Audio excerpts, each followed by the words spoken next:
Elena drove through the fog-drenched forest road, her headlights slicing through the mist. The letter on her passenger seat shook with every bump, a formal notice that she had inherited her late aunt's mansion on Blackwood Hill. She hadn't visited the place since she was 10, and even then, the memory of its hollow corridors and whispering walls haunted her dreams. When she reached the hilltop, the mansion loomed, tall, ancient, its windows like dark eyes watching her approach.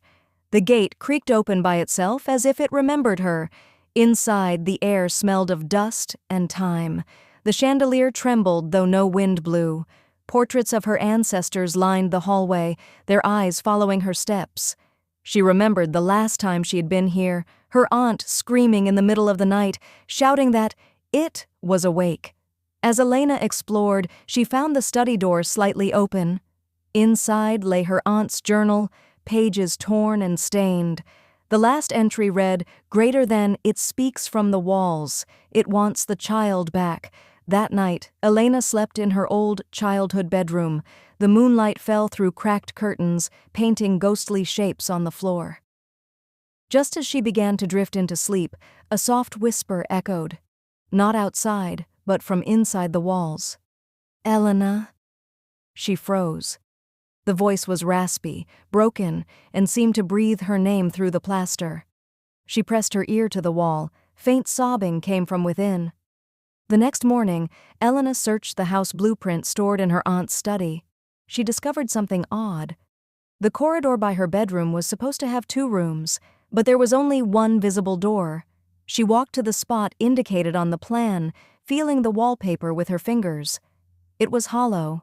Peeling the old paper away, she found a wooden seam, a hidden door. When she forced it open, dust billowed out, and the faint scent of rot filled the air. Inside was a small, windowless room, a child's bed, broken toys, and drawings on the wall, stick figures with black smudges for faces. As she examined the drawings, a faint giggle echoed behind her. She turned. No one. But a small handprint appeared slowly on the dusty mirror across the room. She backed away, her breath trembling. The air grew colder. Then, from under the bed, she heard the soft dragging of something, cloth against wood, followed by a whisper. "You found my room." A shadow darted across the corner, short and swift, like a child moving on all fours. Panicking, Elena fled to the study and read deeper into her aunt's journal. The older entries spoke of a child, a boy named Samuel, who had died in the house a century ago. His body was never found. The townsfolk believed he had been buried within the walls by the original owner, who practiced dark rituals. One line chilled her blood. Greater than, the spirit of the boy attaches to blood.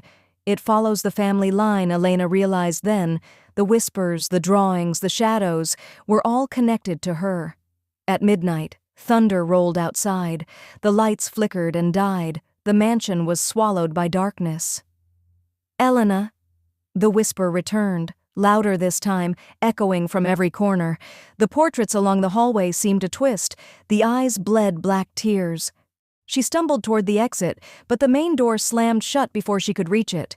Then she saw him. A small pale boy standing at the end of the hall, his head slightly tilted, his eyes hollow and gleaming with a dull light. Elena backed away, whispering, "What do you want?" The boy stepped closer, whispering in a cracked voice, "Greater than, she promised me I wouldn't be alone." "You left me." Less than Elena realized with horror that her aunt must have tried to contain him, but failed. And now the spirit believed she was the one who abandoned him. The boy lifted his hand. The walls behind him writhed like breathing flesh. Dozens of small hands began pressing outward from the wallpaper, trapped souls begging for release. Desperate, Elena ran back into the hidden room. The mirror there now shimmered like liquid. Her reflection was gone, replaced by her aunt's terrified face. "Greater than, end it," the reflection mouthed, "before he crosses over." Suddenly, the mirror cracked, and Samuel's laughter echoed as shadows poured out of the broken glass, twisting and crawling up the walls. Elena grabbed a shard of the mirror and shouted, "I'm not afraid of you!" But even as she said it, the air turned icy, and unseen fingers clutched her shoulders from behind. Flipping through the journal, she found the final ritual described by her aunt, a way to trap the spirit forever. It required the blood of the last descendant and the ashes of the cursed child. The ashes were sealed beneath the floorboards of the hidden room. Elena tore them open, coughing as she uncovered a small urn. The house shook violently, the walls roaring like a storm. Samuel appeared behind her, whispering, "Don't leave me again." She slashed her palm with the glass and let her blood drip onto the urn. The black mist screamed as it was pulled inside. The ritual completed, but the mansion began to collapse. Flames burst from the corners, feeding on shadows instead of wood. Elena stumbled out through the front door as the roof caved in. Behind her, she could still hear Samuel's voice, not angry, not vengeful, just a whisper of relief. "Thank you."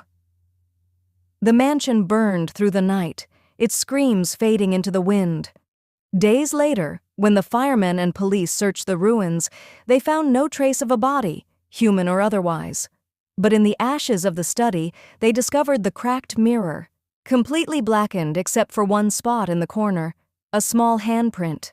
Elena now lives far from Blackwood Hill, but sometimes when the night is cold and the wind hums through the walls, she swears she hears that same whisper. Elena. If you like this video, please like, share, and subscribe, friends.